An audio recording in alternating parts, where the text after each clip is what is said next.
English story. Little Brave.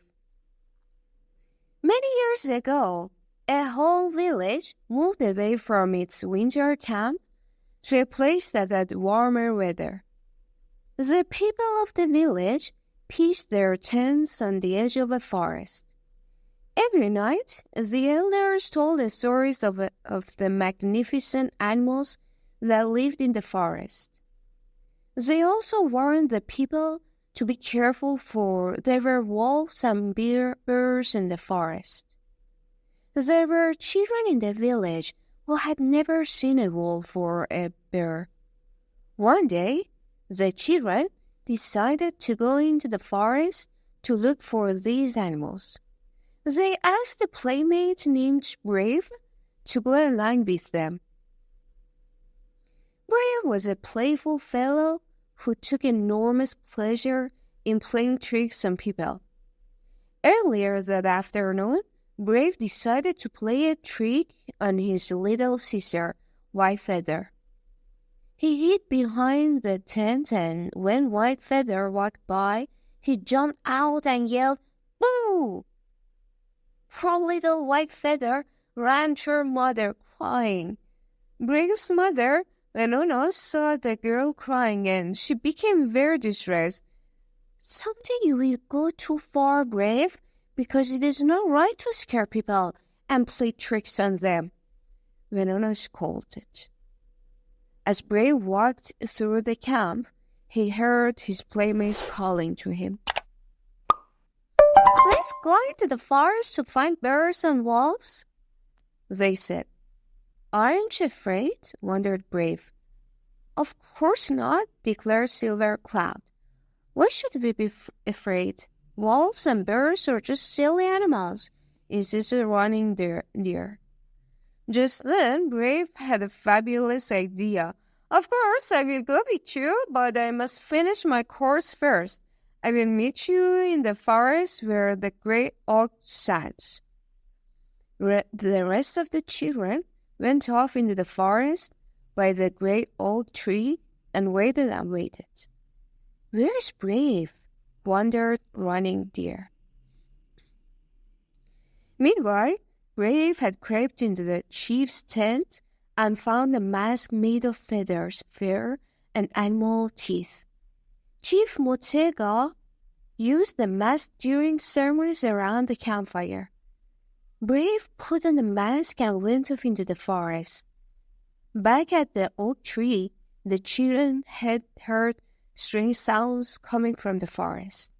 They began to feel afraid. Suddenly, a frightful animal appeared. He was Brave, wearing the scary mask and growling like a wolf. The children screamed and ran out of the forest. Running behind them was Brave, waving his arms wildly and making growling sounds. The children ran screaming into the center of the camp and headed for their tents. The tents of the village all stood in a circle, facing one another. The mothers of the children ran to see what was the matter. Just then, Brave came running into the village, still wearing the mask. "It's me, little Brave," he shouted. The women, seeing such a fright, yelled and began to run. Brave ran to his mother's tent, scaring her and White Feather terribly. Venona and White Feather ran away, knocking over the kettle that had held dinner. There was complete confusion in the village, with people running everywhere. Finally, Brave took off the mask. "It's me, little Brave," he exclaimed. The children and women stopped running, and they all stopped to stare at Brave. By that time, the men had heard the yelling from the forest, and they had rushed back from their hunting to see what was the matter. Chief Motega stepped forward and boomed, "Little Brave, this time you have gone too far. You must learn to show respect for people." Little Brave's mother declared, "Little Brave, this is absolutely the last time you will scare people." Slowly, the people in the village returned to their tents, where pots and kettles had been spoiled when they ran away. Verona cleaned up the soap that had spilled from the kettle.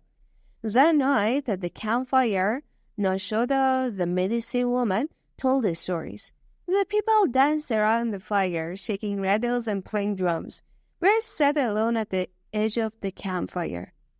Before long, Silver Cloud came by and Little Brave gloated, "I thought you weren't afraid of bears or wolves." "Little Brave," said Silver Cloud, "you are the only one who thinks your tricks are the least bit funny." With that, she stomped away. The next day, the people of the village went about their tasks. The women gathered nuts and berries and ground them into the mill for supper. The men went out to hunt, joined by some of the older boys. The children did their chores, and when they were finished, they played games with hoops. No one spoke to Brave. When he went to visit his playmates, they told him they were busy with chores. The women of the village grabbed their kettles out of his way when he walked by. The men and older boys didn't ask him to join them. "Well, so Little Brave, since no one wants to talk to me, I will go take a walk in the forest because I'm certainly not afraid of bears or wolves." Confidently, Brave marched up into the forest past the great oak where he had scared the children with the mask. Then he followed the path of a stream deeper into the forest. Brave spotted a deer munching on a bush, and squirrels were running up and down the trunk of a tree. Sparrows sat on the branches of the tree, and the frog splashed into a pond. "There are no scary animals in these woods," thought Brave. Just then, through the bushes, Brave saw the face of an animal he had never seen before. The animal looked fierce, with his large round eyes, very sharp teeth, and two-pointed ears. Brave began to run, very frightened. "It must be a wolf," Brave thought. As he ran, Brave caught his foot in the roots of a tree. He fell, landing on the ground. He could not free his foot from the tangled roots. "Oh no," he thought. "If I cannot get free, the wolf will find me. I must be very quiet." Anxiously, Brave freed his foot from the tree roots. Slowly, he crept back to the bush where he had seen the animal's face. To his tremendous surprise, the face behind the bush was nothing but a rock. The way the sun shone through the leaves cast shadows, and the shadows only looked like the face of an animal. "The sun is playing tricks on my eyes," thought Brave. Just then, the wind began to whistle, and the noise of the wind sounded like an animal. "The wind is playing tricks with my ears, too," thought Brave. Now he knew what it was like to be tricked. It was getting dark, and the people of the village began to worry about Brave. His playmates missed him.